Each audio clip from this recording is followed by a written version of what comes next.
Karibu Bukelebe TV, jifunze neno la Mungu, pokea matumaini na gundua unabii wa kibiblia.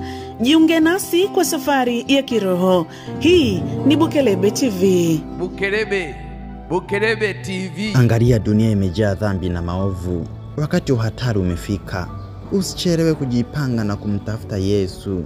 Tafuta wokovu leo kabla ya kuchelewa. Habari njema ikirushwa Bukelebe TV. Karibu sana. Tusiache kufuatilia katika TV ya Bukelebe TV.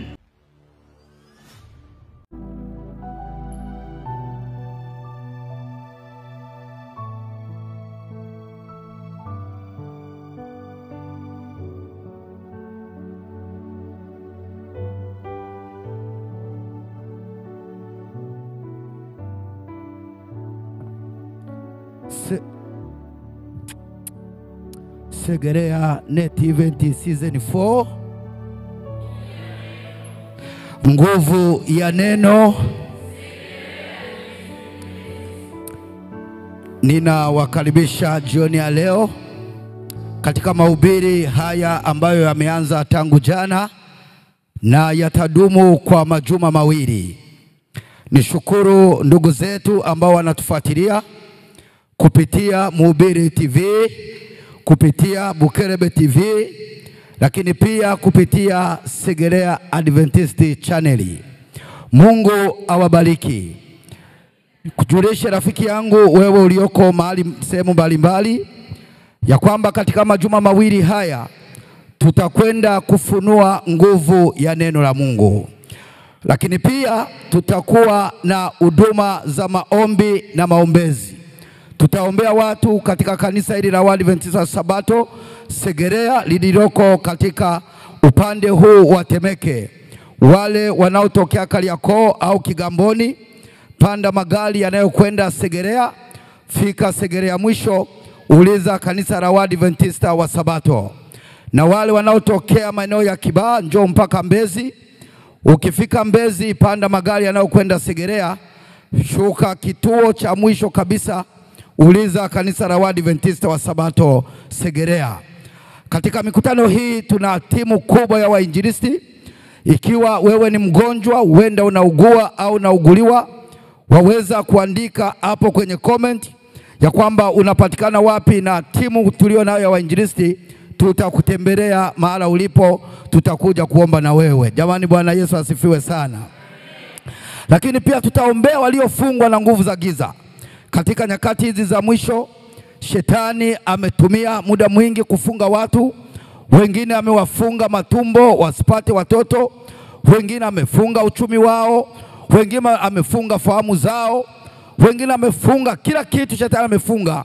Katika mikutano hii, nguvu ya neno la Mungu itakwenda kufungua vilivyofungwa. Haleluya.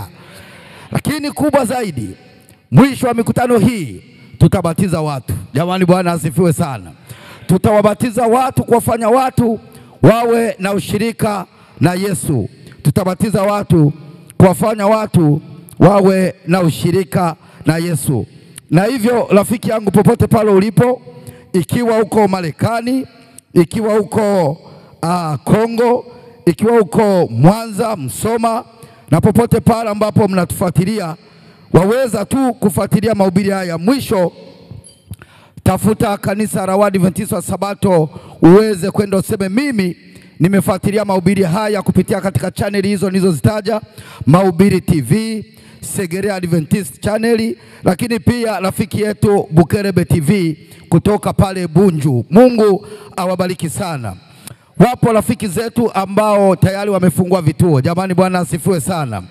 Tunao rafiki zetu hawa, nitawataja kila siku kwa sababu ni mchungaji wa kanisa la Pentekoste pamoja na washiriki wake wote kutoka katika mji wa Bukoba, kitongoji kinachoitwa Katoma.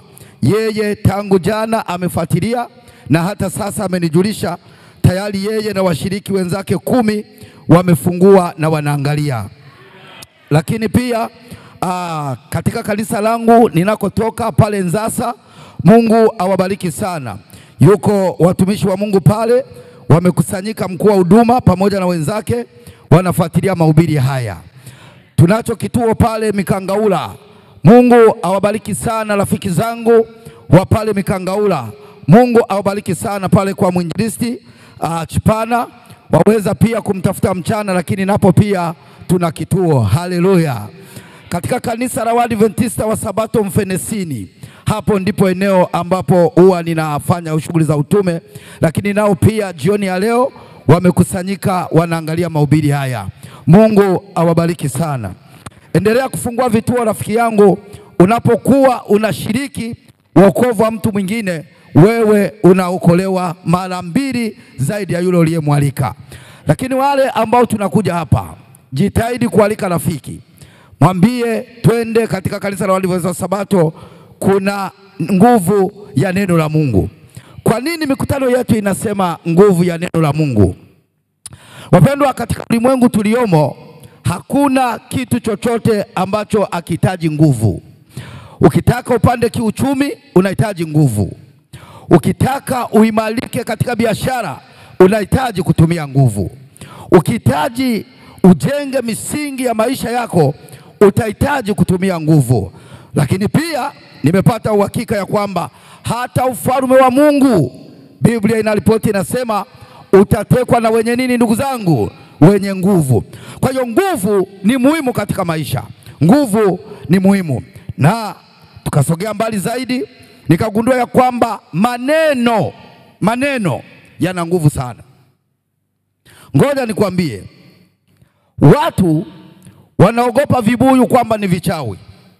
Yaani hata ukiwa unatembea tu njiani ukakutana na kibuyu, waweza hata ukaama njia, sema nimekutana na wachawi, nimekutana na mikosi, na ukitoka hapo waweza ukaenda kwa waombeaji wa kuombea kwa sababu umekutana na kibuyu. Niko hapa kukuambia kwamba kibuyu kama kibuyu, hata kama kingepakwa rangi 50, hata kama kingekuwa kikubwa kama nini, chenyewe sio kichawi, ila kinaponenewa maneno ya uchawi, kinaponenewa maneno, ndipo kile kibuyu kinafanya kazi ya uchawi. Haleluya. Kwa hiyo naona jinsi ambavyo maneno yana nguvu.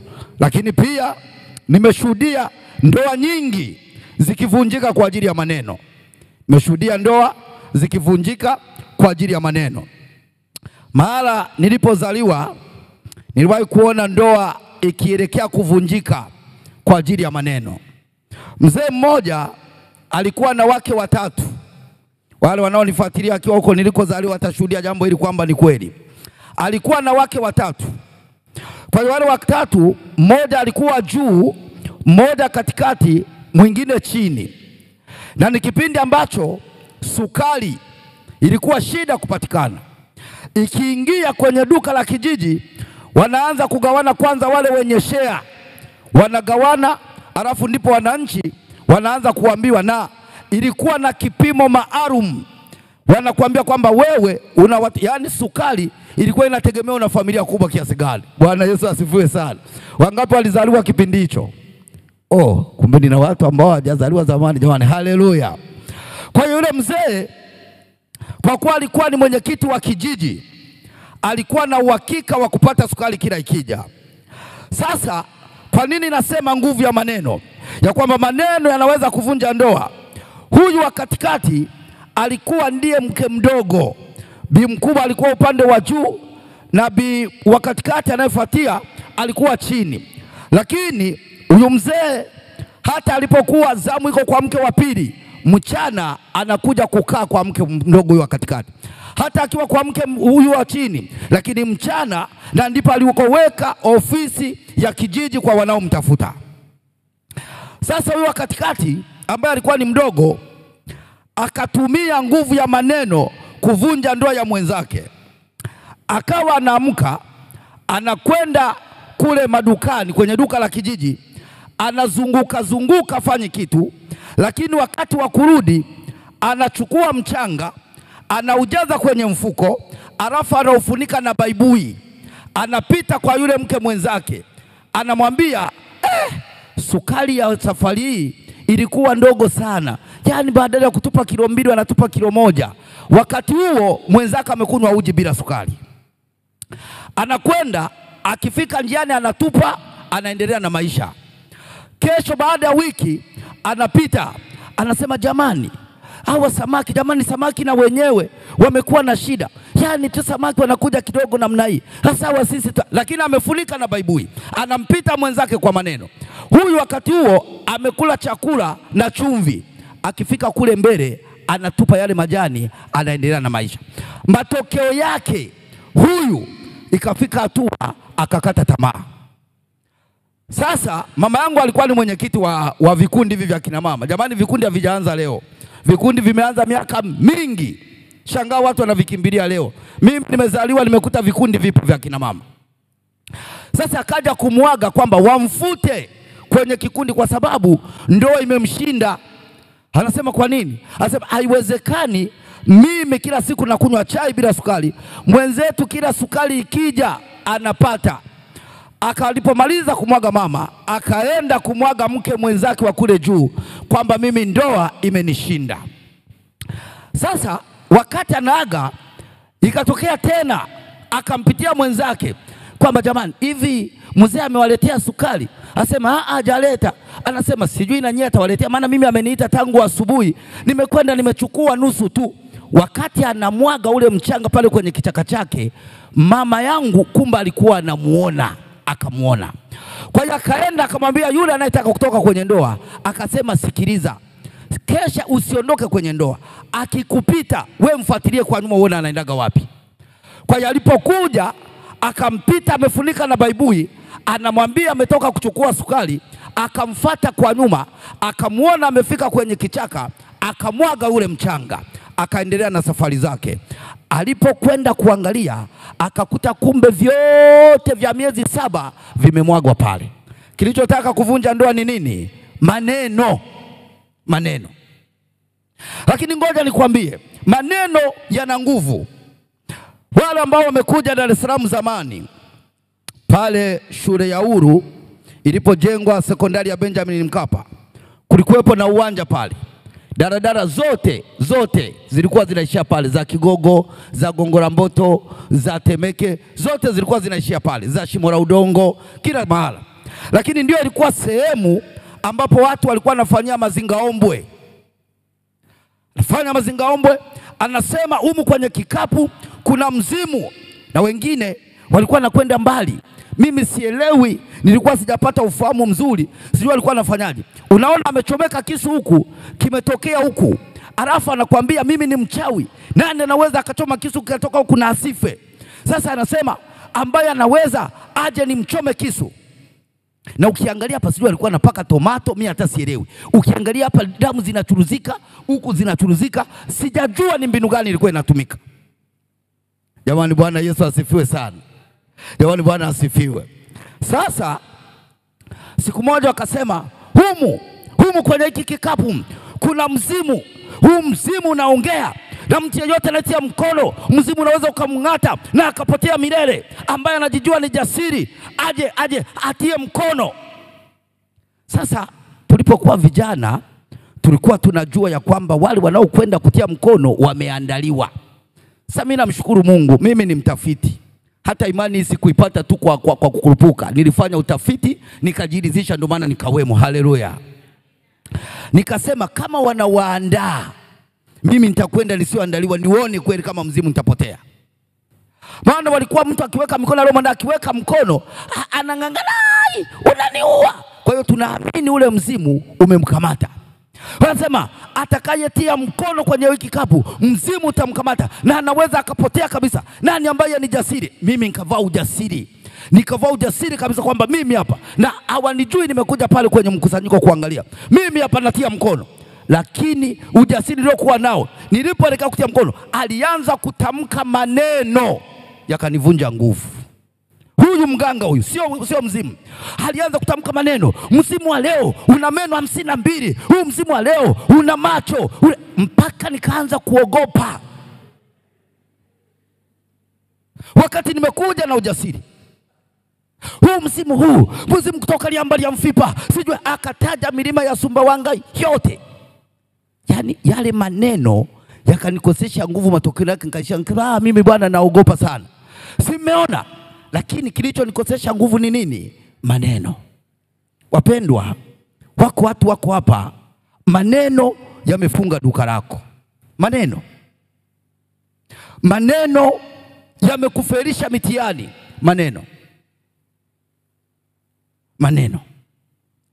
Neno lolote lile lina nguvu. Neno lina nguvu kuliko unavyofikiria. Yawezekana liko neno ambalo limekukosesha nguvu ukashindwa kufanya ulichotaka kufanya. Bwana Yesu asifiwe sana. Jamani, Bwana Yesu asifiwe. Jamani, Bwana asifiwe. Jamani, Bwana Yesu asifiwe. Ndugu zangu, hakuna kitu chochote kisichohitaji nguvu. Kitu chochote unachotaka kufanya kinahitaji nguvu. Hakuna chochote, liwe ni jambo la kiroho, yawe ni maombi, huwe ni kusoma Biblia, huwe ni uongozi wa kanisa, huwe ni uongozi wa kiserikali, unahitaji nguvu. Ufalme wowote unahitaji nguvu. Habari njema nilionayo katika majuma mawili haya, habari njema nilionayo ya kwamba neno la Mungu lina nguvu kuliko neno lolote lile uliloliamini. Hiyo ndio habari njema nilionayo. Neno la Mungu, Segerea Net Event Season 4. Nguvu ya nini ndugu zangu? Nguvu ya neno.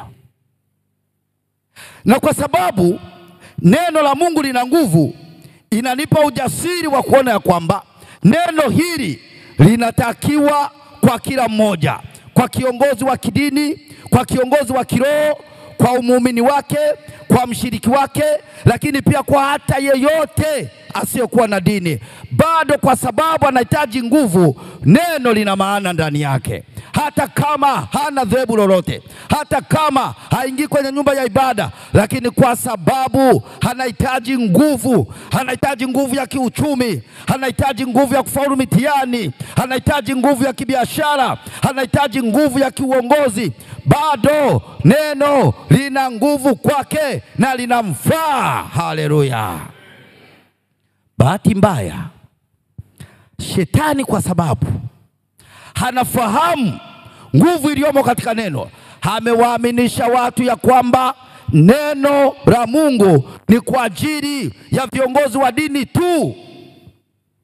Kama wewe sio kiongozi wa dini, neno halina maana hata kulifuatilia. Achana nalo. Na akazidi kuaminisha, mnajua neno la Mungu ni kwa sababu ya wale watu wanaojiita watu wa dini. Hawa ndio wa kutafuta neno. Wale ambao wanashinda makanisani, wale ambao wanashinda misikitini, hawa ndio wanapaswa walitafute neno, wajifunza habari ya neno. Rafiki yangu, sikiliza, nazungumza na mtu ambaye huenda muda huu yuko kwenye kijiwe, anacheza puru, kwa sababu hata kucheza puru kunahitaji uwe na nguvu. Bado anahitaji neno la Mungu. Haleluya. Yawezekana naongea na mtu ambaye ni muuza pombe, yuko club size, anauza bar, kwa sababu unahitaji nguvu uweze kusimama katika biashara yako. Bado neno la Mungu lina maana ndani yako. Nazungumza na mtu ambaye huenda masaa ya jioni ya leo yuko mahala fulani ambapo hajihusishi na mambo ya kiroho, hajihusishi na mambo ya dini, hana mpango na kanisa, hana mpango na msikiti, hana mpango wa kwenda kwa nabii, lakini bado anahitaji nguvu. Neno la Mungu linakufaa sana. Linakufaa sana. Kwa sababu hakuna mtu yeyote ambaye hahitaji nguvu. Hakuna biashara utakayofanya kama una nguvu. Hakuna familia itakayosimama imara kama wazlezi wa watoto, kama baba hauna nguvu, kama mama hauna nguvu. Hakuna mtihani utakaofaulu kama hauna nguvu. Chochote kile kinahitaji nguvu. Na hivyo, mpenzi mtazamaji wangu, popote pale unaponifuatilia, ikiwa unahitaji nguvu ya jambo lolote, haipatikani kwa maneno ya wanadamu, haipatikani kwenye madhehebu. Nguvu inapatikana kwenye neno la Mungu. Haleluya. Sikiliza Biblia inayosema. Kwa nini nasema neno la Mungu lina nguvu? Kwa nini nasema Biblia kwamba neno la Mungu lina nguvu? Ni kweli ipo katika neno la Mungu. Angalia Biblia inachokisema, Waebrania 4 mstari wa 12. ya 4 na mstari 2. Sikiliza Biblia inasemaje msomaji wangu? Maana neno la Mungu li hai. Maana nini ndugu zangu? Li hai. Neno la Mungu li hai. Manake linaishi. Nini ninachotuambia? Kama uchumi umekufa, neno la Mungu li hai, liko tayari kufanya uchumi wako uwe hai. Haleluya. Kama hali ya kiroho imekufa, neno la Mungu pekee, kwa sababu lenyewe li hai, linakuamsha tena uwe hai katika habari ya kiroho. Neno la Mungu li hai. Tena lina nguvu. Tena lina nguvu. Tena lina ukali. Tena lina ukali kuliko upanga uwao wote ukatao kuwili. Bwana Yesu asifiwe sana. Biblia inasema neno la Mungu lina nguvu. Lina nguvu. Wala ambao wanatafuta nguvu hautapata kwa jimu. Unataka nguvu hautaipata kwa kufanya mazoezi. Hautapata nguvu kwa kubeba chuma. Hautapata nguvu kwa kushinda kwenye nyumba ya ibada. Hautapata nguvu kwa kwenda kwa mitume na manabii kila kukicha. Hautapata nguvu kwa kuwekewa mikono. Neno la Mungu peke yake ndilo lina nguvu. Maana neno linasema, maana neno la Mungu li hai, upanga wao wote ukatao kuwili. Haleluya. Amen. Lina nguvu. Nazungumza na mtu ambaye ameishiwa nguvu kiroho. Nazungumza na mtu ambaye ameishiwa nguvu katika uchumi. Nazungumza na mtu ambaye ameishiwa nguvu katika maamuzi. Nazungumza na mtu ambaye ameishiwa nguvu kwa kila jambo.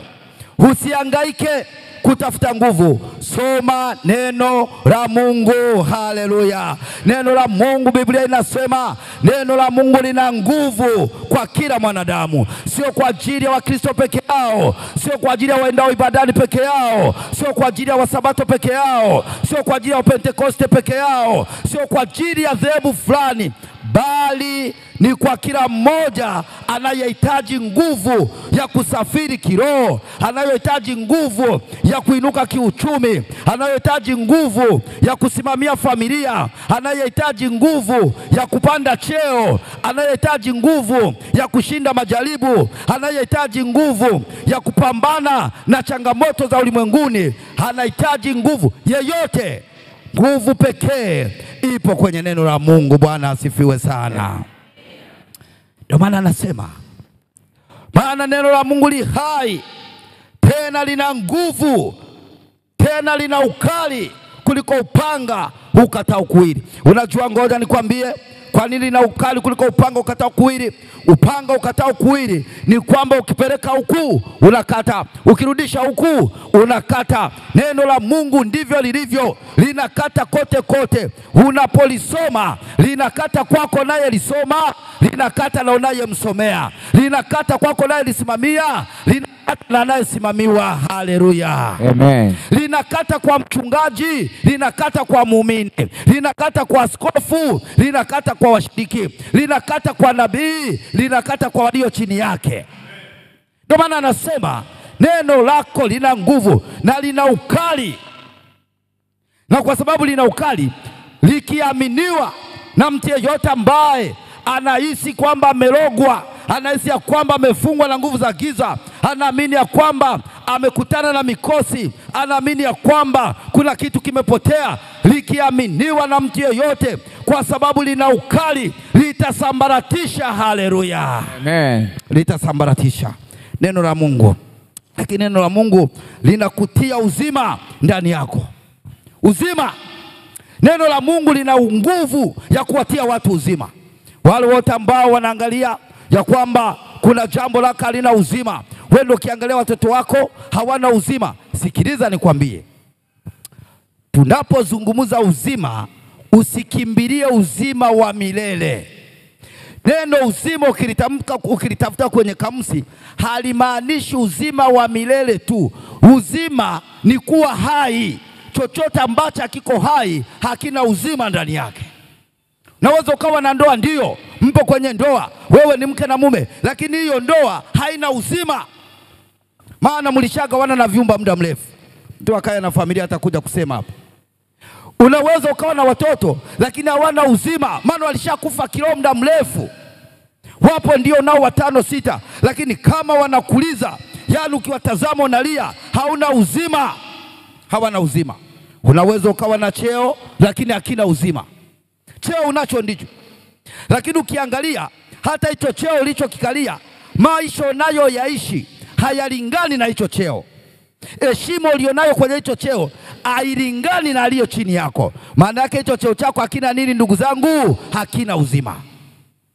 Sasa neno lina nguvu ya kukutia uzima. Haleluya. Jamani, neno lina nguvu ya kukutia uzima. Ndio maana tukasema nguvu ya neno. Wapendwa, ngoja nikwambie jioni ya leo, acha kulisoma neno kwa lengo la kwenda mbinguni. Na shetani ni mjanja sana. Amewaacha watu wahangaike kutafuta nguvu, lakini neno walisome ili waende mbinguni. Amewaacha watu waende kwa waganga kutafuta nguvu ya ilizi, lakini neno walisome kwenda mbinguni. Unasema mjinsi, unasema kitu gani? Kuna watu wanahudhuria kwenye nyumba za ibada, kuna watu wanakesha kwenye mikesha, kuna watu wanakwenda kuombewa asubuhi na jioni, lakini inapofikia wanatafuta nguvu ya kusimama, wanapofikia tu wanataka kusimama kicheo, wanataka kupanda cheo, wanataka nguvu kwa wakubwa wao, wanakwenda kuzitafuta kwa kutumia ilizi. Maana yake nena anabakia, kiongozi wake wa kiroho anabaki amsaidie ili aweze kwenda mbinguni, lakini wakati wa kutafuta nguvu anakwenda kwa Kalimanzira. Haleluya. Jamani, Bwana asifiwe. Nataka nikwambie jioni ya leo, neno la Mungu linakutia uzima. Chochote ambacho kimekufa, ingiza neno la Mungu ili kipate uzima. Kitabu cha Yohana sura ya 6 mstari wake wa 63. Yohana sura ya 6 mstari wa 63. Soma msomaji wangu. Neno linasema, roho ndio itiayo uzima. Roho ndio itiayo uzima. Roho ndio itiayo uzima. Mwili haufai kitu. Maneno hayo niliyowaambia ni roho. Maneno hayo niliyowaambia. Sikiliza. Maneno hayo niliyowaambia ni nini ndugu zangu? Ni roho. Roho. Tena ni uzima. Haleluya. Maneno ya Mungu ni roho, lakini pia ni uzima. Ndio maana maisha yako ukiondolewa roho hauna uzima. Lakini neno la Mungu lina nguvu, maana ni roho na lina uzima ndani yako. Lina uzima kwa mtu ambaye amejaribu kuacha pombe imeshindikana, amejaribu kuacha dhambi fulani imeshindikana, amejaribu kusimama imara imeshindikana, amejaribu kusimama kiroho imeshindikana. Biblia inasema maneno ya Mungu ni uzima. Haleluya. Maneno ya Mungu ni uzima. Jioni ya leo ninakupendekezea maneno ya Mungu. Yawezekana umekosa uzima katika ndoa, yawezekana umekosa uzima kwenye biashara, yawezekana umekosa uzima mahali popote. Hautaupata kwa kutumia ilizi, hautaupata uzima kwa kutumia waombaji, bali uzima utaupata katika neno la Mungu ambalo lina nguvu ya kukupatia uzima. Na ukisikia watu wanakwenda India, wanatumia gharama kubwa kwa matibabu, wanatafuta uzima. Wanatafuta uzima. Ukiona mtu anahangaika, anatafuta uzima.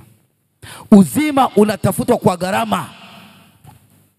Kitaka kujua wewe ni mtu wa mambo ya dini, mambo ya kiroho, lakini upo katika kufa, uone uzima unavyotakiwa. Alafu mtu akwambie kinachoweza kukupatia uzima ni lazima ukanywe damu ya mtu. Watu wanakunywa kutafuta uzima. Haleluya. Watu wanakunywa na anasema nimekunywa kwa sababu nilikuwa nakunywa dawa ili nipate uzima. Anapambania uzima. Biblia inasema maneno ya Mungu yana nguvu ya kukupatia uzima. Maana yake ni nini? Hata kama ni mgonjwa, maneno ya Mungu yana nguvu ya kukupatia uzima. Haleluya. Jioni ya leo ninakupendekezea neno la Mungu. Jioni ya leo ninakupendekezea neno la Mungu. Pale ambapo umekosa nguvu, pale ambapo umekosa uhai, tumia neno la Mungu. Hata Waswahili wanasema palipouzia penyeza nini? Rupia. Na mimi ninasema palipo na giza penyeza nini? Neno la Mungu. Haleluya. Kila mara penyeza neno la Mungu. Ndio, lakini neno la Mungu lina nguvu ya kujibu maombi. Hapa nataka nikazie. Neno la Mungu lina nguvu ya kujibu maombi. Na sisi tumetangaza, msikilizaji wangu, popote pale ulipo, tutafanya huduma za maombi. Lakini naomba uelewe jambo hili. Kuna nguvu unapoingia kwenye maombi, ukatumia neno, ukasimama na neno, ukasimamia neno. Maana, sikiliza hii, maana Mungu hajibu maombi yako. Mungu anajibu neno lake unalolitamka kwenye maombi yako. Tegemea mungesema amina ya nguvu sana. Sikiliza, yawezekana hujanielewa. Mungu hajibu maombi yako unayotamka, bali anajibu neno lake unalolitamka kwenye maombi yako. Yaani unapoingia kwenye maombi ukasimamia neno, Mungu anarudi kujiuliza, katika jambo hili, hivi neno langu nilitamkaje? Nilisema hivi na hivi, na huyu muombaji ndiye amesimamia. Mungu analijibu lile neno, ndio nasema nimejibiwa maombi yangu. Sio maneno unayotamka, sio maneno unayotamka. Kwa hiyo neno lina nguvu ya kujibu maombi. Haleluya. Kitabu cha Yohana sura ya 15 na ule mstari wa 7. Yohana sura ya 15 mstari ule wa 7. Neno la Bwana linasema, ninyi mkikaa ndani yangu, ninyi mkikaa ndani yangu, na maneno yangu yakikaa ndani yenu, na maneno yangu yakikaa ndani yenu, ombeni mtakalo lote nanyi mtatendewa. Bwana Yesu asifiwe sana. Amen. Sasa nijibu ni rahisi, ni kujumulisha na kutoka. Yeye amesema maneno yangu yakikaa ndani yenu, ombeni lolote nami nitawatendea. Maana yake maneno ya Mungu yasipokaa ndani yenu, yasipokaa ndani yetu, tukiomba lolote hawezi kututendea. Nini ninachokizungumza? Ninazungumza na mtu ambaye amezunguka usiku na mchana anatafuta maombi. Nazungumza na mtu ambaye amefunga 10 kavu, hakuna majibu. Nazungumza na mtu ambaye amehangaika huku na kule, hata akatoa pesa ili apate kuombewa. Maombi yako kama maneno ya Mungu hayajakaa ndani yako, hauwezi kujibiwa maombi. Haleluya. Jamani, Bwana Yesu asifiwe sana. Amen. Maana Biblia imetuambia ya kwamba maneno yangu yakikaa ndani yenu, maneno yangu yakikaa ndani yenu, ombeni lolote nanyi mtatendewa. Kwa hiyo ukitaka kutendewa lolote, unataka kupata mtoto, unataka kuinuka kiuchumi, unataka kufunguliwa, unataka lolote, lazima huwe na neno ambalo unalisimamia. Na habari njema ni hii, rafiki yangu ambaye unatufuatilia, rafiki yangu uliyoko hapa Segerea, habari njema ni hii. Biblia hii, maneno haya ya Mungu ni ahadi za Mungu kwa wanadamu wote. Kuanzia mwanzo mpaka Ufunuo ni ahadi za Mungu. Ukifanya hiki nitafanya hiki, ukifanya hiki nitafanya hiki. Lakini mkakati alio nao shetani ni kuambia ya kwamba kitabu hiki, maneno haya ni ya watu fulani, ni ya kikundi fulani, ni ya jamii fulani. Nataka nikwambie rafiki yangu leo, hata kama wewe unalala kwenye pombe, lakini pombe inapoisha, chukua kitabu hiki, soma maneno ya Mungu, upate nguvu ya kuacha pombe. Hata kama wewe ni kahaba, wakati unatufuatilia, ukiwa unaelekea mahala kwenye klabu ya kujiuza, unaenda kwenye kasino fulani, lakini unafuatilia na unatamani uache, kitabu hiki kitakutia nguvu uache dhambi ya kujiuza. Kwa kila mtu, wako ambao ni wahubiri wenzangu, wamewaaminisha watu wao kwamba hawastahili kusoma kitabu hiki. Wao kama wahubiri, kama viongozi wa madhehebu, kama viongozi wa kiroho, wao ndio wana dhamana ya kusoma wenyewe peke yao. alafu wanayoyasoma ndio waje kuambia watu wao. Rafiki yangu sikiliza, ikiwa utakaa kusikiliza kiongozi wako anasema nini, ikiwa utakaa kusikiliza mkuu wa ukoo anasema nini, badala ya kusoma we mwenyewe, hautapata nguvu ya jambo lolote. Hautapata nguvu. Ndio, lakini neno la Mungu lina nguvu. Neno la Mungu lina nguvu ya kumiliki, ya kumulika katika giza. Neno la Mungu linaweza kukumulikia katika giza. Popote pale unapoona giza, wanadamu leo 90% wanatembea gizani. Watu wamebarikiwa, wamemaliza shule, wana vyeti, lakini wako gizani. Na ukitaka kujua kwamba watu wakoje gizani, ukitaka kujua kwamba uko gizani au uko nuruni, mfano huu. Ukishaona mwanadamu uliyeumbwa kwa mfano wa Mungu, uko tofautisha na viumbe yote. Inapofikia mwanadamu unajifananisha na mdoli wa dukani. Yani unanunua nguo au vazi lolote kwa kuangalia mdoli wa dukani uliouona, na ukafikiri ukinunua na wewe iwe ni kofia, lakini unaangalia mdoli ukafikiri na wewe uko kama mdoli. Hilo ni tangazo kwamba uko gizani, maana hata kujitambua hujitambui. Na hivyo hautatoka gizani. Na hivyo nataka niwatie moyo ndugu zangu, ukiona mtu ambaye unaona anaishi maisha ambayo huenda ya kufurahishi, usimlaumu. Mwambie ya kwamba wewe upo gizani, unahitaji nuru, unahitaji mwanga, na hautaupata kwa kwenda kufunga tatu kavu, hautaupata kwa kuhudhuria vipindi vya maombi, hautaupata kwa kuwa karibu na mchungaji, hautaupata kwa kufanya chochote. Mwanga pekee utaupata kwenye neno la Mungu. Haleluya, amen. Kwa hiyo neno lina nguvu ya kutumulikia katika giza. Neno lina nguvu ya kutumulikia katika giza.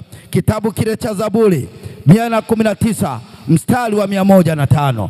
Zaburi 119 mstari ule wa 105. Neno la Mungu lina nguvu ya kutumulikia katika giza. Ndio. Neno la Bwana linasema. Linasemaje? Neno lako ni taa ya miguu yangu. Neno lako ni taa ya miguu yangu.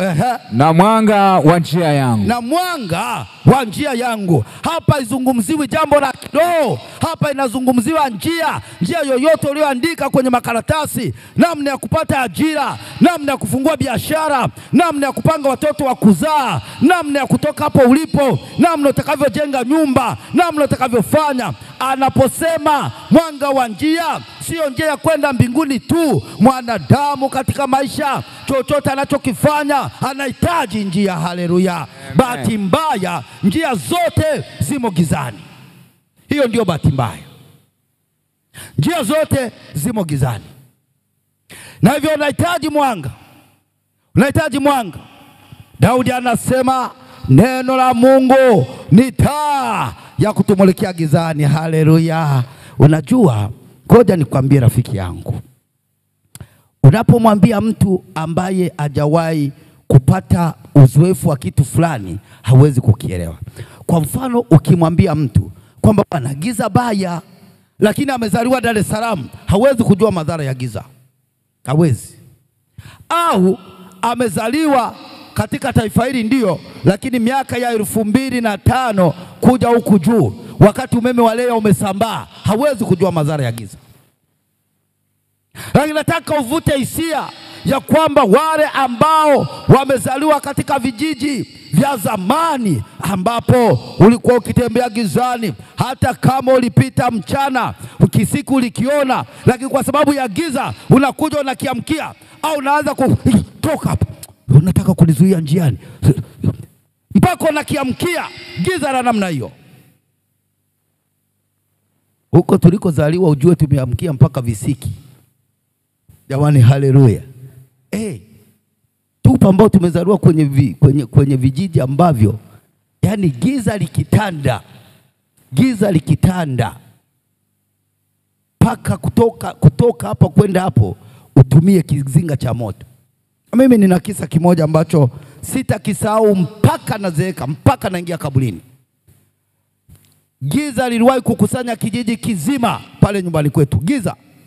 Watu wamechukua tenga la viazi, wameweka nyuma ya mlango, wamekwenda kupika. Ile wanarudi, wamemtanguliza dada aingie ndani akawashe kibatari. Anavyokwenda ndani, wamesahau kana kwamba wameacha tenga nyuma ya mlango. Dadangu alipokwenda akasukuma mlango. Aliposukuma mlango, kumbe nyuma ya mlango kuna tenga. Aliposukuma tenga, matenga vijijini yana tabia ya kusinyaa na kutanuka. Aliposukuma tenga likasinyaa, alafu likatanuka. Akaanza kupiga kelele kwamba ndani kuna mtu. Akapiga kelele za kutosha. Mama naye akaja, kuna nini? Akasema ndani kuna mtu amejificha nyuma ya mlango. Mama naye aliposukuma mlango, tenga likasinyaa, likatanuka tena, naye akaongeza kelele. Kaka yangu ambaye mwanaume anaaminiwa akaja na gongo apigane na mtu aliyoko nyuma ya mlango. Anauliza kule, anasema nyuma ya mlango kuna mtu amejificha. Giza, maana dada ndiye alikuwa anakwenda ili awashe kibatari tuanze kuingia ndani. Haya, akaenda kaka yangu naye, kuna nini?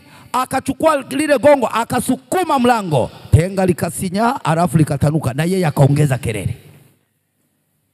Wana kijiji wakakusanyika, maana ni giza. Nakumbuka mwenyekiti wa kijiji alikuja na gobole. Gobole akaja nalo. Alipofika pale sema kuna nini? Wanasema kuna mtu, yani nilivyokuwa sasa, huyu mtu hivi kweli hata akija kujiongeza kwamba huyu mtu ambaye ugopi kelele ni nani? Aliposema kuna, anasema kuna mtu yuko nyuma ya mlango. Akachukua kiuno cha gobole, akasukuma ule mlango kwa fujo, tenga likasinyaa, likatanuka, na yeye akaongeza kelele na gobole lake. Kaongeza kelele. Giza. Wapendwa, usiombe maisha gizani. Usiombe maisha gizani. Alipoona vile, akaharibu risasi. Akaharibu risasi 3 anapiga juu ili mtu atoke mle ndani. Hakuna. Akaja jasiri mmoja. Na unajua nyumba za vijijini rafiki yangu, mkifunga mlango wa mbele wote mnapitia nyuma, na madirisha ya vijijini ni ambao ni yamefungwa na komeo ya msumari kwa ndani. Alipokuja jasiri mmoja, ndio akasema kuna nini? Anasema kuna mtu nyuma ya mlango hataki kutoka. Na yeye kuna panga fulani zinakuwa ndefu ndefu hivi, na yeye akachukua akasukuma, tenga likasinyaa, alafu likatanuka, mlango ukarudi. Baadaye akaja jasiri mmoja, akaenda akazunguka mlango wa mbele, akavunja dirisha. Kijiji kizima kimekusanyika pale, wanapiga kelele, wanapiga kelele. Wanasema anaenda kuuawa, wanasema anakwenda kuuawa. Alipobomoa kuingia ndani ya nyumba, anakuta nyuma ya mlango kuna tenga. Kijiji kizima. Ni matokeo ya nini? Ya giza. Wapendwa, ndoa bila mwanga ipo gizani. Malezi ya watoto bila neno la Mungu ni malezi gizani. Ajira bila neno la Mungu ni ajira gizani. Uchumba bila neno la Mungu ni uchumba gizani. Chochote kila ambacho mwanadamu anakifanya, anatakiwa atembee na neno la Mungu, maana lina nguvu ya kukupatia mwanga katika giza. Haleluya. Ndio maana anasema neno lako ni taa ya miguu yangu na mwanga wa njia zangu. Lakini neno la Mungu lina nguvu ya kukuondolea dhambi. Leo hii watu wanakula pesa kwamba wanasamehe dhambi. Watu wanahangaika ili waweze kusamehewa dhambi. Sikiliza rafiki yangu, hauwezi kuacha dhambi kwa kufunga 3 kapo. Dhambi haitaondoka kwa kushinda kanisani. Dhambi haitaondoka kwa kuungama kwa kiongozi wa kiroho. Neno la Mungu lina nguvu ya kukuondolea dhambi. Haleluya. Kitabu cha Zaburi 119 haya ya 11. Neno la Mungu lina nguvu ya kukuondolea dhambi. Ndiyo, Zaburi 119 mstari wa 11. Soma msomaji wangu. Neno la Bwana linasema. Linasemaje? Moyoni mwangu nimeliweka neno lako. Moyoni mwangu nimeliweka neno lako. Nisije nikakutenda dhambi. Haleluya.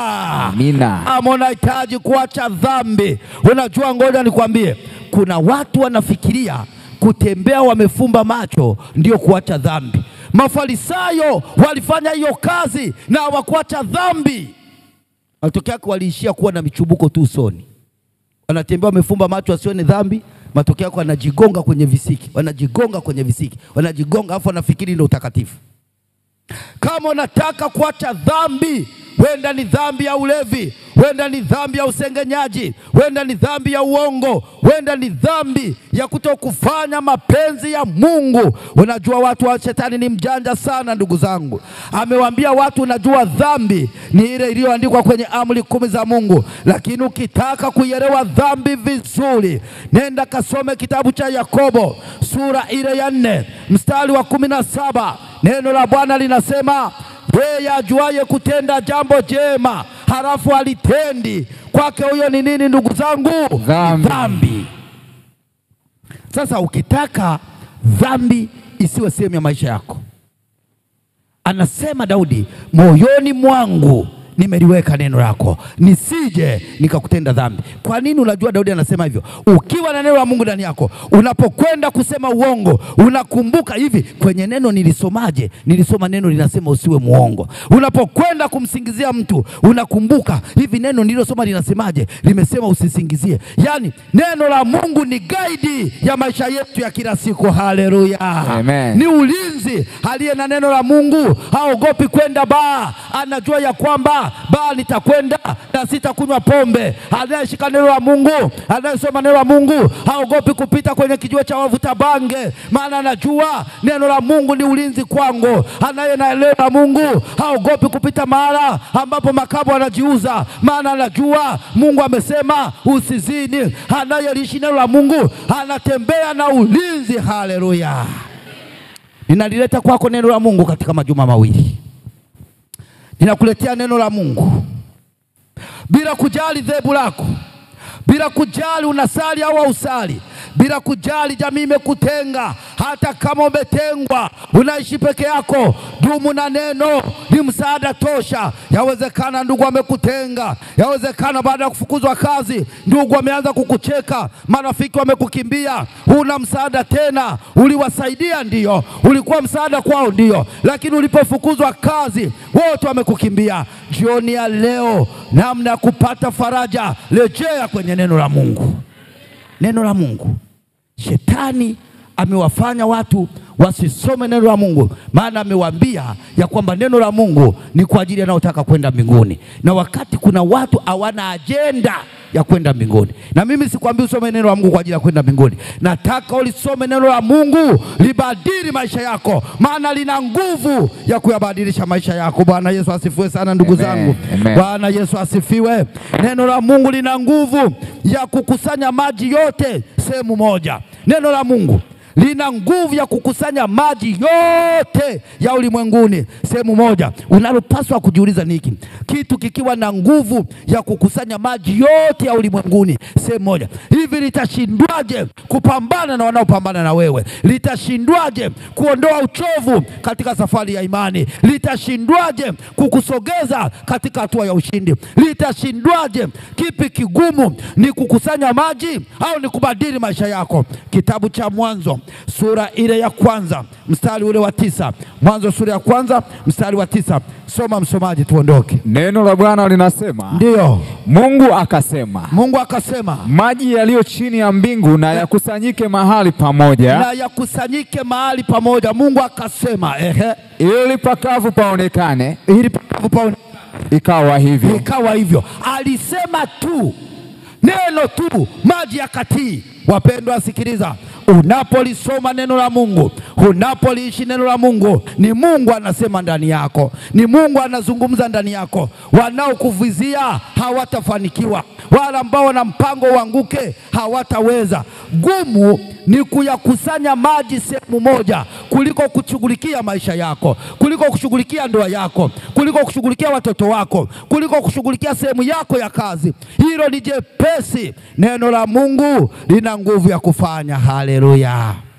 Jioni ya leo, wangapi wanalitamani neno la Mungu? Ikiwa uko hapa nyosha mkono. Haleluya. Bwana Yesu asifiwe sana. Bwana asifiwe. Kule ulipo, kama unatufuatilia kutoka kule nchini Marekani, kutoka kule Japani, Mungu awabariki sana. Kutoka kule Arusha, Mungu awabariki sana. Chagua neno la Mungu bila kujali dhehebu, bila kujali dini, kwa sababu tumegundua ya kwamba hakuna ambaye ataweza kufanya lolote kama una nguvu. Hakuna. Kama hauna nguvu, hakuna utakachokufanya. Na nguvu sio kwa ajili wanaokwenda mbinguni tu. Nguvu inatakiwa kwa kila mmoja, anahitaji nguvu. Hata serikali inahitaji viongozi wenye nguvu. Hata taasisi unayoongoza inakuhitaji uwe na nguvu. Hautaipata popote isipokuwa kwa neno la Bwana. Mwisho, sikiliza hii. Neno la Mungu lina nguvu ya kuumba. Neno la Mungu lina nguvu ya kuumba. Kitabu kile cha Zaburi sura ya 3 mstari wa 6 mpaka wa 9.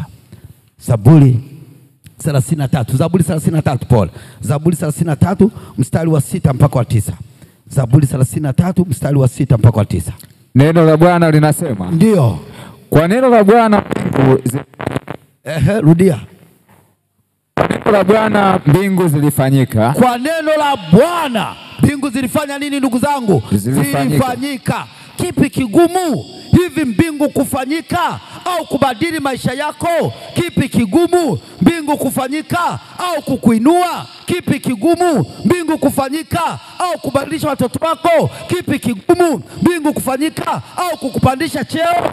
Mbingu kufanyika ndilo gumu. Kama neno la Bwana liliweza kufanya mbingu zikafanyika, bado lina nguvu ya kukuinua kiuchumi. Bado lina nguvu ya kubadili maisha yako. Jioni ya leo litegemee neno la Bwana.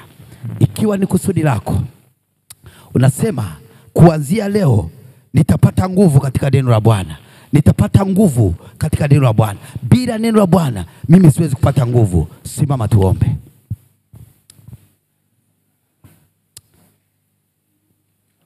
Mungu wetu na Baba yetu mwema wa mbinguni, asante kwa sababu ya jioni hii ya leo.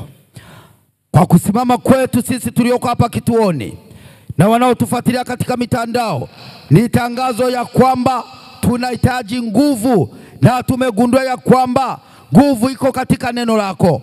Na kwa sababu hiyo Bwana, kila mbaya atalisoma neno lako, kila mbaya atachagua kulisoma neno lako, pala alipoona udhaifu apate nguvu. Kama ni kwenye ajira apate nguvu. Kama ni kwenye ndoa apate nguvu. Kama ni magonjwa apate nguvu. Kama ni dhambi apate nguvu ya kushinda dhambi. Maana neno lako lina nguvu.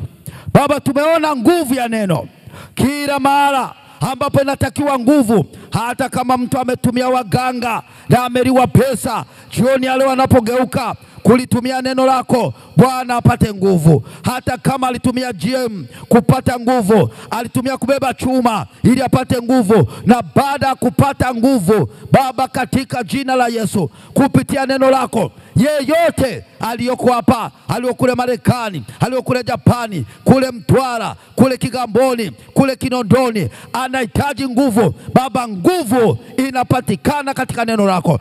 Yuko baba mmoja yuko kilabuni masaa haya, anatafakari ataachaje pombe. Neno lako Bwana likampatie nguvu ya kuacha pombe. Yuko mtu yuko katika klabu muda huu, anafikiria ataachaje biashara kujiuza. Bwana, neno lako likampatie nguvu ya kushinda dhambi. Neema yako na kibali chako Bwana vitembee na kila mmoja wetu, na kila anayetoka hapa apokee nguvu kutoka kwenye neno lako. Ni katika jina la Yesu, kila anayeamini aseme amen.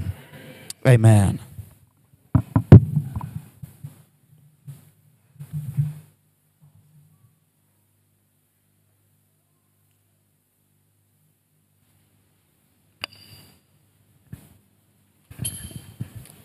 Naam.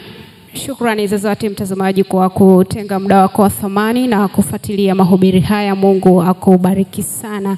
Ninawashukuru sana kwa marafiki ambao mmeendelea kutufuatilia kutokea pale nchini Marekani, kutokea pale Nairobi, Kenya na DRC Congo. Mungu akubariki sana, na hivi ndivyo ambavyo tutakuwa tukifanya kila siku kwa majuma mawili, na kesho tena ninapenda kukukaribisha kwa saa za Afrika Mashariki saa 12 kamili tutakuwa hewani kupitia Segerea Adventist Media pamoja na Mahubiri TV. Mungu akubariki. Kazi njema, nzuri na bora imefanywa na David Mwigamba akishirikiana na timu nzima ya mawasiliano kuhakikisha unayapata mahubiri haya. Mungu akubariki, nikutakie tafakari njema.